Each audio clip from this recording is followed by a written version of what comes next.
two huge wins over the S8, I think, and a few smaller ones too. The first big one is projected durability. The G6 is a chunkier phone than the S8 and easier to grip, I think, but if you do drop it, the G6 is also more likely to take a hit gracefully, at least on paper. It's certified compliant with MIL standard 810G. Now, that's not always as rugged as it sounds, and manufacturers can game test results a bunch of ways. But LG has been good enough to let everyone in on which lab it employed to test the G6, as well as which procedures it used for that testing.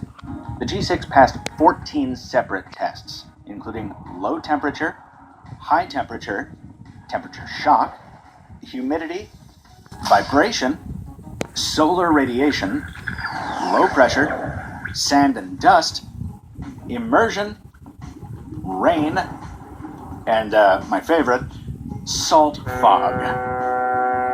Now, Samsung will probably release a Galaxy S8 Active that meets these same criteria. It's done so for the past 4 years. But if it follows precedent, it'll be exclusive to AT&T and also probably aesthetically challenged. The regular S8 can be dunked in water like the G6. It meets the same IP standard. But if it came down to which of these I'd rather take hiking on treacherous terrain or braving the salt fog bog of Serata 4, I'd take the G6. The other big reason I might choose LG over Samsung? The camera.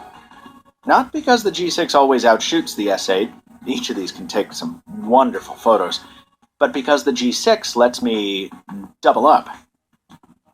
That extra camera on the LG is more than mere adornment. It packs a 125-degree lens that lets you capture much more of a scene without dealing with a clumsy panorama.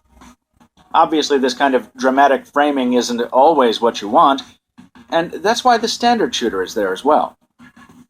Between the primary and wide-angle cameras, the G6 can capture photos and video the S8 just can't. A couple last things before I throw it back to you, Marquez.